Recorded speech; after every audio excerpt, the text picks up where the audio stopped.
Just returned to this room, and sitting in the room have been two watches. Watch with a metal band, metal bracelet, and one with a canvas band. So I've just picked these up. They've been sitting on the desk for quite some time, several hours. So they have the same temperature as the room. Now this room is rather cold, as you might guess from my hat. So it's about 15 Celsius, 288 Kelvin, about 59 degrees Fahrenheit. But these don't feel the same to me. The metal watch feels cold to my fingers, and the canvas band feels the same temperature as my fingers already, almost immediately when I picked it up. So what is the difference between these solids that one feels cold and the other feels room temperature, feels the same temperature as my fingers? We'd like to have a model that lets us predict these kinds of properties of solids, so that's what we'll be taking a look at today. Here we have one simple model of a crystalline solid. This is a simple cubic structure, meaning each of these atoms is bonded to its 6 neighbors, up, down, left, right, front, and back. They're bonded not by rigid connections, but by a flexible relationship, a flexible bond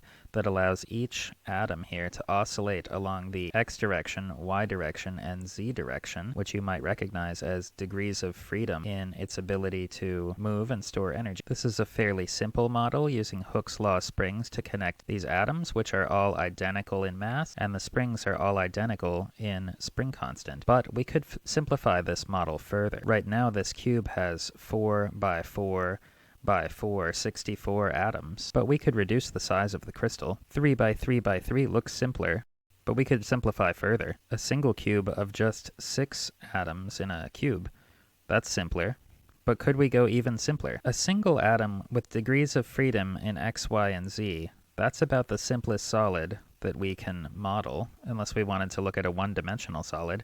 I see that this single atom has potential and kinetic energy, can oscillate along x, y, and z, and its energy can be partitioned between those 3 dimensions. How can we model the partitioning of that energy and conceptualize where the energy goes when we put energy into a solid, like when I pick up my watch and energy flows from my fingers into the metal?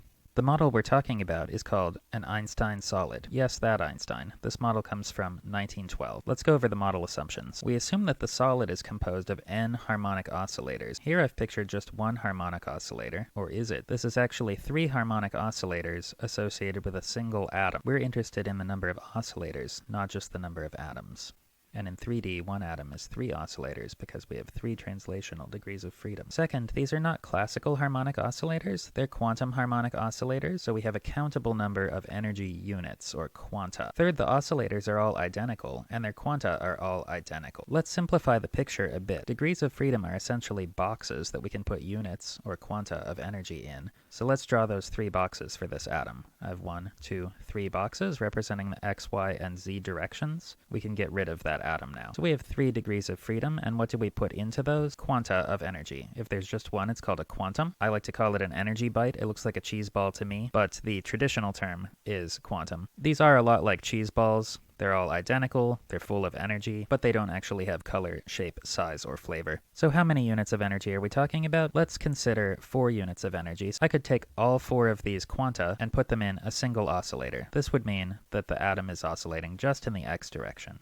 We could transfer one to the y box, meaning it's not oscillating quite as much along x, but it's oscillating a bit along y. You could picture that this atom would be moving around in an elliptical shape in the xy plane if we had that kind of behavior. We could split evenly between x and y, giving us a circular orbit in the xy plane, or have some motion in the z direction as well. How many total ways can we distribute these 4 quanta of energy between these 3 oscillators? In other words, what is the multiplicity of this system? We can simplify this by noting that to have 3 oscillators, 3 boxes, all we're doing is partitioning space into 3 parts, which means we need 2 partitions, separating the x from y and the y from z.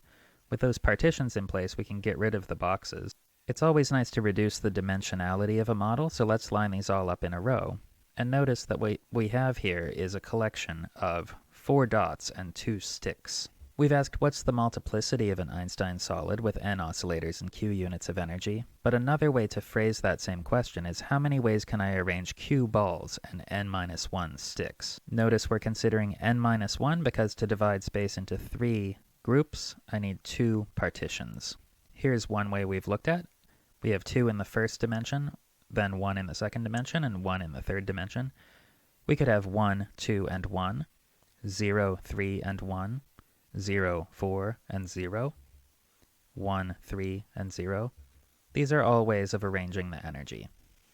It's important to note here that there are many ways to arrange 6 distinct objects. In fact, there are 6 factorial ways to arrange them, as we've discussed previously, 6 times 5 times 4 times 3 times 2 times 1. However, several of these objects are interchangeable. We can't distinguish them from each other because all the quanta are identical. So if for a moment I color one of them blue, this arrangement where the second one is blue is the same. It's indistinguishable from if the first one is blue or the third one is blue. So that 720 that we get from 6 factorial is overcounting the number of ways I can partition this energy in the system. Similarly, these 2 partitions are also interchangeable. If one of them were colored red, it doesn't matter which order I have. Those are the same microstate for the system. So let's take those objects and look at one configuration and count how many ways we could arrive at that configuration. I have 6 objects here, 4 quanta and 2 sticks to separate them. So if we're putting them into this box, I have 6 choices to arrive at a number for omega, the multiplicity, with n equals 3 and q equals 4. 3 oscillators and 4 quanta of energy. We start with six choices because we have all 6 of these objects to choose from. Let's choose one. I choose a quantum. We have 5 choices left because we have 3 orange balls and 2 sticks. Let's choose one of them. We've chosen a stick. That leaves us 4 choices. Choose another one. We've chosen an energy unit, another energy unit, and we have 3 choices. Now we're down to 2 choices. The stick and the ball. What do we choose? I'm choosing the stick. We have only 1 choice left. So we've arrived at 1 in the first box, 2 in the second, and 1 in the third. That's one configuration, but our counting would apply to any configuration. However, note that we've overcounted. If these were distinguishable, we would have our answer already, but they aren't distinguishable. They're all identical. So how many choices do we have for the first object? Well, any of the 4 balls could have been the one we chose first. So we've overcounted by a factor of 4. Any of the 3 remaining could have been the second one. So we've overcounted by a factor of 3 still. Similarly, we could swap the order of the last 2. We've overcounted by a factor of 2, and for completeness, we'll write the 1. Similarly, we could swap the 2 partitions, the 2 black sticks, so we've overcounted still by a factor of 2, and now we have the correct answer. Notice in all these combination expressions, we have quite a bit of cancellation. I see that there's a factor of 1 here if I cancel out all of these factors. So simplifying, we have 6 times 5 over 2.